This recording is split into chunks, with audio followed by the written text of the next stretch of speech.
What's up guys, welcome back to RC. So I've turned my HNR DFR-01 to a rear-wheel drive and then it's performing pretty well. To make a rear-wheel drive drift, you have to first remove the long drive belt from the back to the front. To do that, you have to actually remove the upper carbon deck. You have to remove this shock tower so that you can lift up your front diff and subsequently pulling your belt out from the front diff. Then you put it back, and the next key thing is a gyro. The gyro will help you to counter steer because this is 110 drift, you're not in the car. You won't be quick enough to counter compared to with a gyro system on board. And I have made a video about cheap and expensive gyro, and expensive gyro does make a significant difference. As you can see here, I have relocated my electronics, but you may not need to do that because I just want to try to make it as balanced as possible. And this is not even the most balanced setup yet because the motor is actually way heavier compared to the ESC. And by the way, this ESC is a stock hub race. By default, it doesn't have any reverse because in touring race, there is no reverse. Thank you everyone for letting me know. And there's brake, but the brake is quite delayed in my case, I don't know why. Battery, I relocated to over here. Now the rear is slightly heavier compared to before, and that really helps with real drifting. I did move the battery to the back, it becomes even heavier. The car basically like tilted up at the front, but it doesn't really help with the drifting performance. And another very important thing is you will need to first remove the bumper, and then you have to relocate the shock mount where it's on the lower arm, because with the stock shock position, when you're on full lock, it's actually hitting the tire is hitting the shock and then causing your front wheel to the outer wheel to just like applying brake on one side. First, you make a marking on the inner side first. You drill it with a smaller drill bit like 1.5 mm.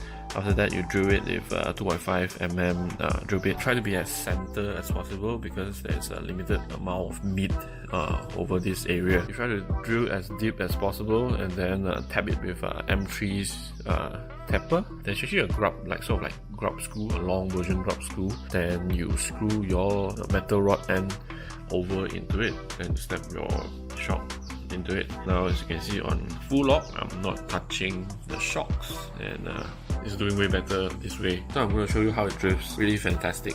But I'm going to change the ESC to the one with reverse and brake. Although it's not really crucial because, well, if you want to reverse, basically you just punch the throttle and then you get to flick it out from that end. Also, I've removed the front crash off so that it can go more steering angle, so that it hangs on just the bearing itself. You need to do that by removing your wheel first, then remove your upper arm, remove this turnbuckle, and so that you can tilt it up, and then pull your drive shaft out, remove the pin, and remove the dog bone.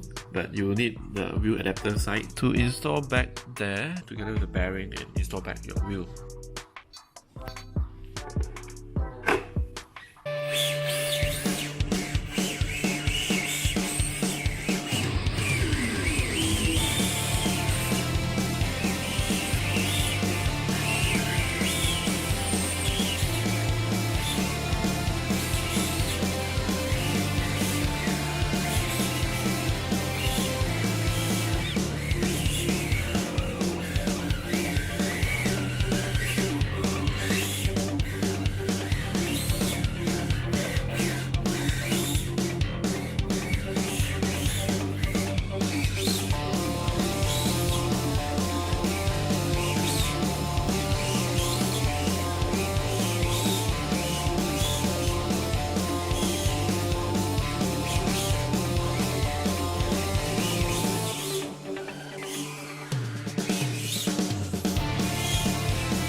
Alright, so this still requires adjustment in terms of the suspension setting, toe, camber and everything, including the weight balance. So I hope this video helps you to cheaply, easily make your first rear-wheel drive drift car. If you find this video helpful, you can buy me a coffee. You can find the link in the description. You can also find this in the link in the description. And please like and subscribe, and thank you so much for your support and watching this video. So bye.